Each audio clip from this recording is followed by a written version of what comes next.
Welcome back, everybody. It's time for Yawn Round 2. This one I'm not happy about because, again, people might remember my earlier reference where I had a really, really good run and then got one shot by a hunter.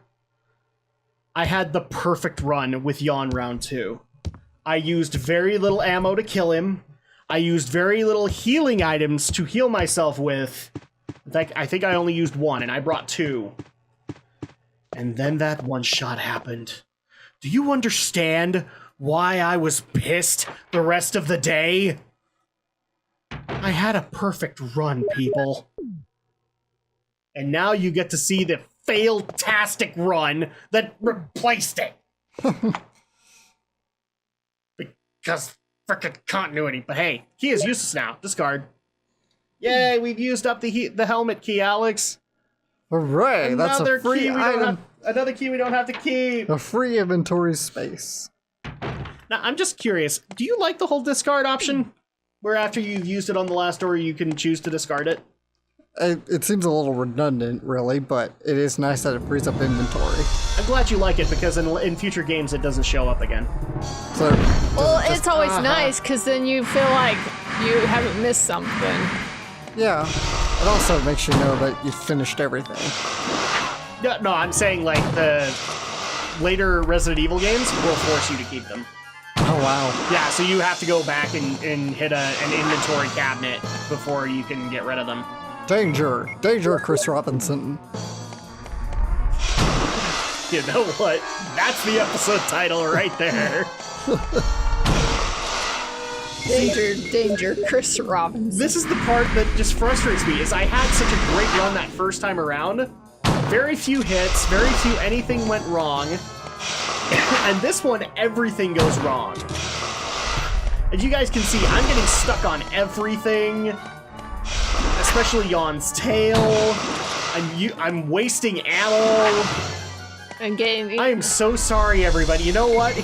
I'm this close to turning in my gamer card, okay? I'm that mad at myself right now. Oh, no. Oh, okay, I gotta get out of the tail, because he can elite kill you. He can wrap you up and bite your head off, so... And I'm officially out of healing items, and he dies. I have 3 bullets left in the shotgun. I walked in with way more than that. That sucks. But hey, magic cut, because I'm not gonna go back to the save room on camera. You guys know what happened there. I got new health items and more ammo. Now, another change from Chris to Jill. Remember that Barry gives you the rope. Chris does not get the rope. Oh, so he has to make the long way around. Oh. So, get used to that, everybody. And people are mad about the fact that I magic cut to take all the errand running out. This is why, because... It wants to see you run back and forth like so many times. Well, somebody actually did make an argument going, it's part of the Resident Evil experience. Yeah, and we had kind of, but you've Jill. had it with the Jill playthrough. So if you want that experience, that's why we did the Jill playthrough first and we kept everything in. You just sat there and like, zombie. Deciding whether to shoot him. Pop. Have I mentioned that this game is not safe for not safe for work? Well, again, it is rated M for mature. Was this one rated M? Yes, it was, Adam. We talked about this like ages ago and during the Jill playthrough. They're all rated M. No, then somebody came back later and said the director's cut was rated less. Nope, it's still rated M. Okay. You can see it on the PS4 screen. No, it was in fact rated AO. Oh, cool. Because you actually do see naked zombies. No, that's not true, guys. AO would pretty much guarantee the death of Resident Evil. It really would. Because, like, in US history, there's been, like, maybe 3 or 4 games that have ever gotten an AO tag. Yeah. And they don't hit retail at all. No, most stores won't carry them. Even Grand Theft Auto had to tone some things down to get the M back when they got slapped with that AO from the hot coffee controversy. Well, they got slapped at in retrospect because they had literally sealed it away and then well, unfortunately, we still lived in the era of Game Shark. So, like, somebody found a way to unlock Hot Coffee.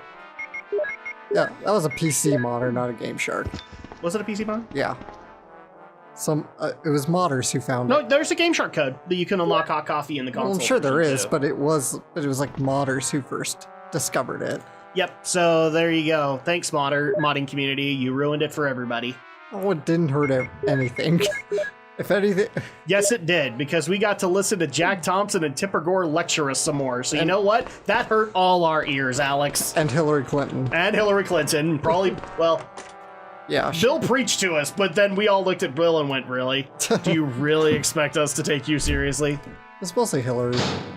Because I remember... Because I was still in high I school thought I when saw that something happened. shiny over there. It's a desert key.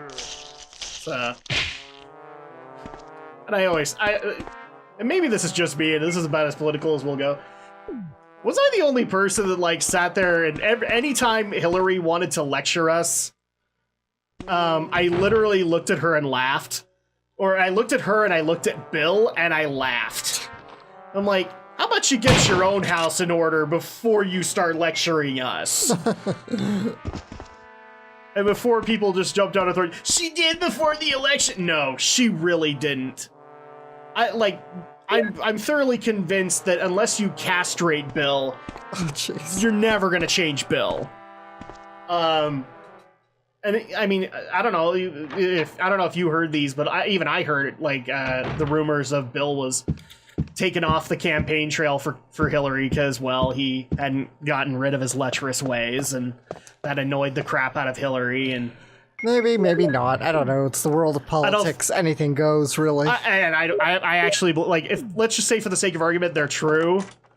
Come on, like, seriously, she was paying off the media. They weren't paying attention. Bill could literally, like, just have sex right in the middle of the floor at the DNC convention, and they wouldn't have covered it. Okay? Little too much Alex Jones there, Adam. Who's Alex Jones? I know this sounds really bad, but who's Alex Jones? He's kind of... Is that your stripper name? No, that's not my stripper. What makes you think that's a stripper name? I don't know. Jesus, Adam. Who is Alex Jones? He's a radio talk show host, and he reports a lot of fringe theories, really. He's kind of a conspiracy... So he's a conspiracy theorist? Yes. Okay, this is why I've never heard of him. Yes, my uncle listens to him, sadly. Does he really? Yeah, he's mentioned him a few times at parties. My uncle's kind of into the fringe thing. And I don't Didn't that uncle give me crap for...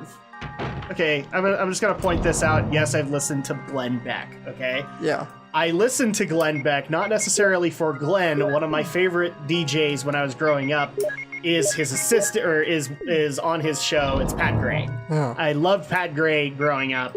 I listened to Glenn Beck for Pat Gray. Right. Okay? So if people want to get on my case about that and say that I immediately subscribe to the doctrine that is Glenn Beck. No, I don't. I listen because I love hearing Pat go nuts.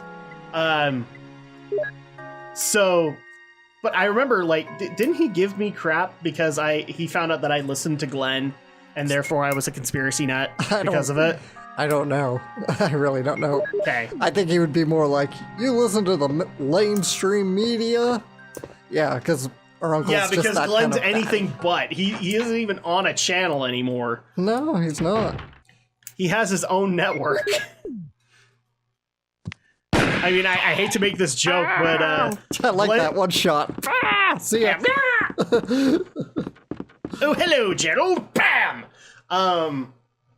Yeah, he's about as mainstream as, well, the WWE now. But, well, WWE's still on a channel. But they have their own network.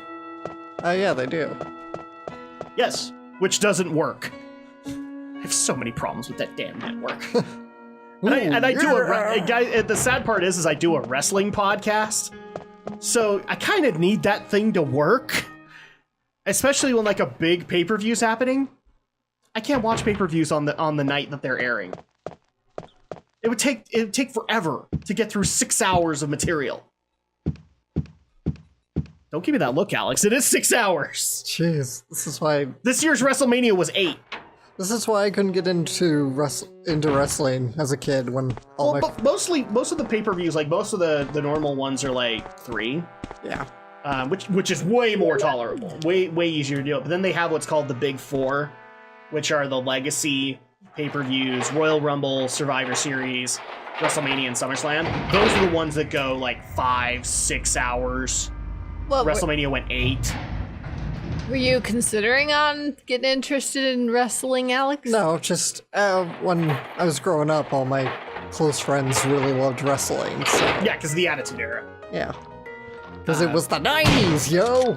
Yeah, I'm pretty sure that if I mentioned the name Stone Cold Steve Austin, you'd at least know who that was. Probably not. The Rock? Yeah, The Rock, obviously, because it's Okay, Dwayne. so you're post Stone Cold. Yeah, that because it's point. Dwayne Johnson. I mostly know Rock because he's an actor now. Yes. So, and I'm pretty sure if I say the name Hulk Hogan, you know who that is. Yes. If I say Macho Man Randy Savage, you know who that is. Yes. You know, the thing that actually defines you as a wrestling fan would be like if you know who Ric Flair was, or Bret Hart, kind of thing. And before wrestling fans jump down my throat, this is honestly the case, guys. He knows the wrestlers that got mainstream attention. Magnum Rap. Some of them. Well, maybe.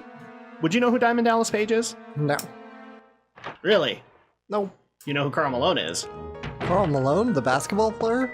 Oh yeah, he was part. So this is why I was bringing this up. He actually did a wrestling storyline. Wow. Yeah, he did because he's a big fan of, or he was a big fan of wrestling, and they actually did. So this was 97 or 98, one of the NBA finals where the Jazz went to the finals. Yeah.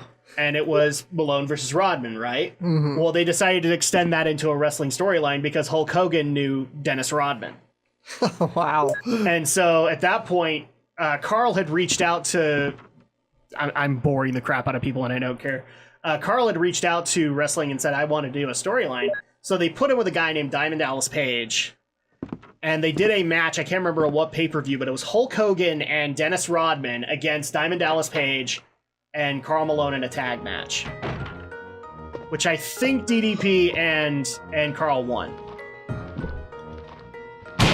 Did they win? We're talking Hulk Hogan here. I think they won. So there you go. That would be another thing. You know Karl Malone, so you know another wrestler. Okay.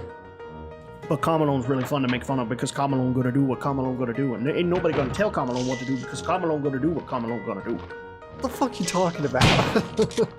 That's how Carl talks. Okay.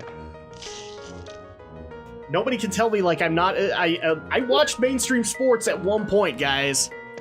I was a Jazz fan. Yes, I was a glutton for punishment. And one of the things I loved seeing was whenever Karl Malone would do an interview because he would talk that way.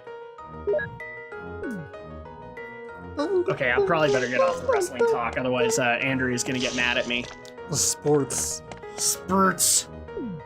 I don't care about the dang spurts unless it's gymnastics where I know what's going on. Yeah. Spurts! Okay. Can't even remember what we were talking about before. I don't know. We got off. We went into mainstream era and we talked about The Rock, but Well, before you were talking about politics related. oh yeah, we're talking. No, we weren't talking politics. We were talking Bill Clinton, Okay. Talking Bill Clinton. which Bill Clinton is like his own quagmire to walk into. Giggity. Let's just be honest, people. Like, and then we talked about Alex Jones and Glenn Beck. Yeah. And now I actually want to see something from Alex Jones just to see like the kind of person he is. We went down the rabbit hole really badly. Did he?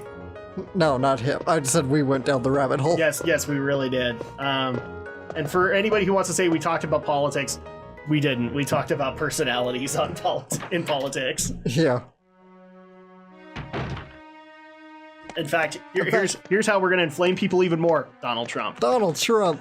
You did actually, you know, the whole thing where you said Bill Clinton would have sex in the middle of the DNC floor just reminded me of something Trump said about himself. It's like, I could shoot a person on Fifth Avenue and people would still like me. What you want to know the sad part about that is? It's true. It's true. It's exactly true. I'm quoting wrestling again, but it is in fact, damn true. And that's sad. That really is.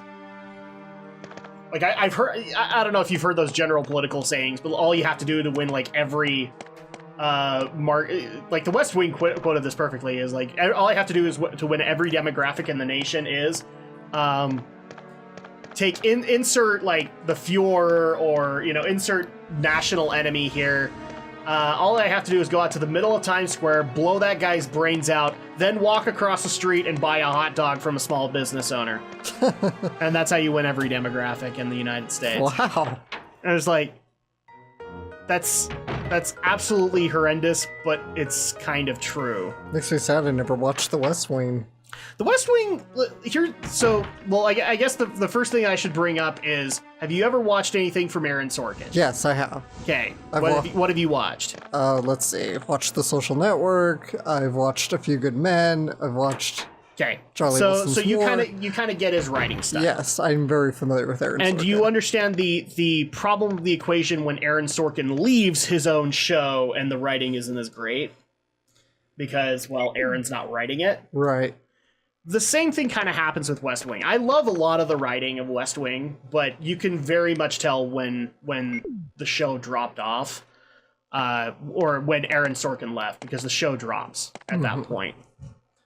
But there's actually a lot of really great jokes. It's a helicopter port. In particular, my favorite one is so if anybody knows who John Spencer is, he actually was a main cast member on West Wing until season 6 or season 7 actually, when he sadly passed away during the run. So you have him, and then you also have Martin Sheen, and Martin Sheen's a good guy. Like, he's a good actor. Yeah. And so the way they had it was Martin Sheen obviously was the president, and John Spencer was his chief of staff.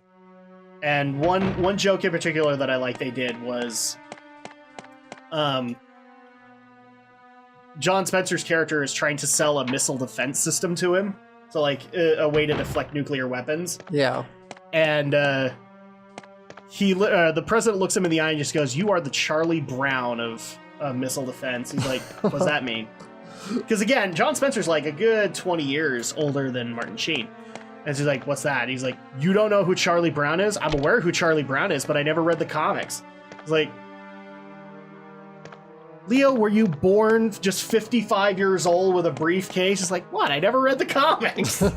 And then eventually, like, he explains the whole gag with Lucy and Charlie, where Charlie would fall on his butt, and then Lucy would try to convince him that that's not going to happen again, and he would fall on his butt. And they go down and they see the missile defense test, and it fails horribly, like by miles. Yeah. And Martin Sheen literally looks like, this guy's pissed because he's like, how many miles? And Martin Sheen just looks him in the eye and goes, "I think the words you're looking for are, oh, good grief." Really? Wow. And the way that Martin said it was just, it sold the whole moment. Oh, jeez, I want to see this episode now. I'll show it to you. I'll show you the segment. Like when we're taking a break today, I'll show you it. But there's amazing writing there. And I'm not saying Aaron Sorkin's the best writer ever. He does have misses. Yeah. But they're very rare. In particular, like the I can't remember the name of the series, but the one he did with Jeff Daniels. Oh, that one. Newsroom. I've seen a lot of people go that that's his most acclaimed work, and I would dare say that's not the case.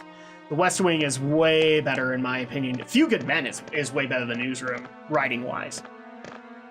Just because of all the jokes that you can put in there. Yeah, I tried to watch one of his earlier shows. I think it was called Sports Center or Sports Night or something, and I couldn't get into it. Is that the one with Kelsey Grammer? No, I don't think Kelsey Grammer's in the show. There was a show he did with Kelsey, and I can't remember what it is. Yeah, I don't know. Oh, and by the way, MO Disc. Hello. For all the people who get mad that like we're not covering Resident Evil, but I mean, guys, we're covering material we've already seen. So, hi MO Disc. Here's MO Disc number 1 that we need for the underground facility.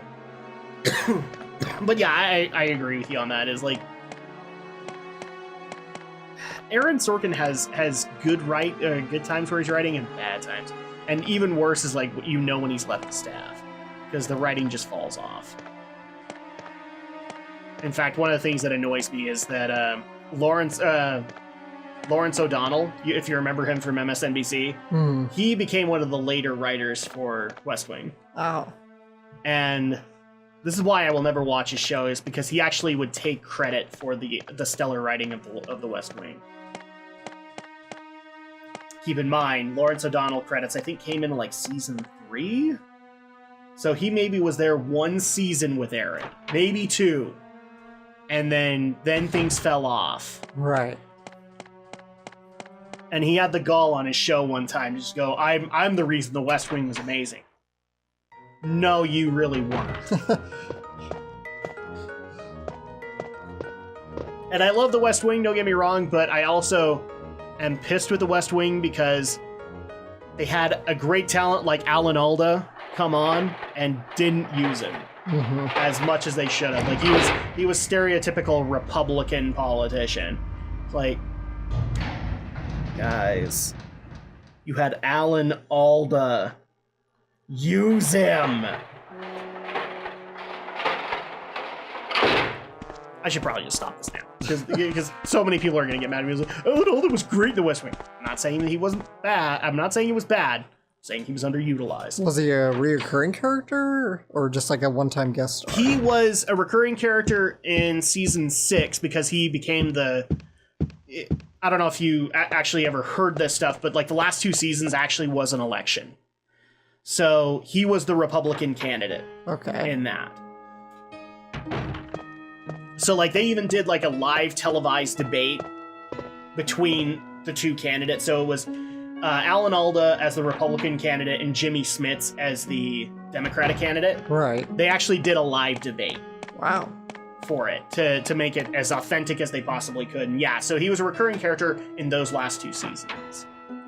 Because he was the unelectable Republican, and then he became, like, as soon as he became the Republican candidate, everyone was like, holy crap, how do we beat this guy?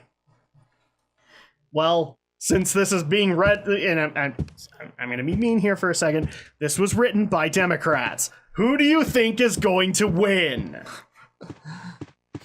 Probably. Yeah, Jimmy Smits' character won and became the next president. And that's how it ended. It was like they ended it on literally Martin Sheen's character's last day as president. And I'd heard that they were going to do a season 8 and launch the Jimmy Smits career, but they couldn't get the funding for it. Bummer. So have we bored everybody with West Wing stuff? I mean, West Wing. Bore everyone with our mid-90s television shows. Well, and what's really sad is like that. The show was built for Rob Lowe's character. And then eventually became about everybody else, so much so that Rob Lowe got pissed and he left the series. Okay. And ironically was brought back in the last few episodes. So, there you go. Have we bored everybody? Let's continue boring. Have you ever watched... Yes, exactly. Have you ever watched Spin City with Michael J. Fox? I have. I didn't really like it that much. Oh my god, I love that show.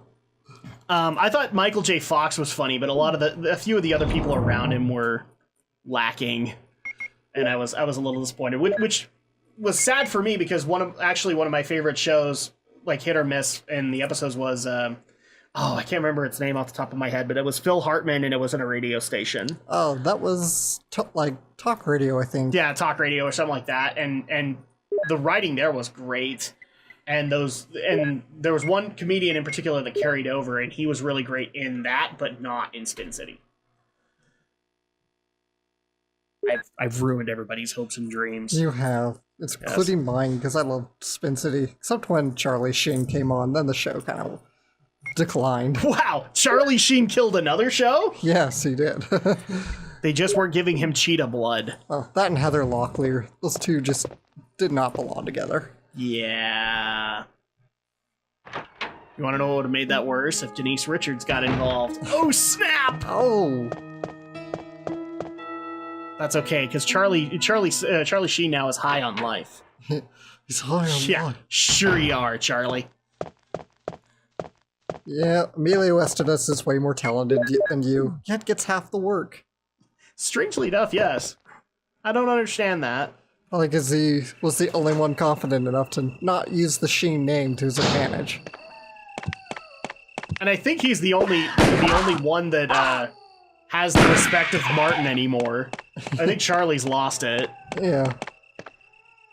You might need to clarify that for me, but, you know, Martin is not happy with Charlie, the last I heard.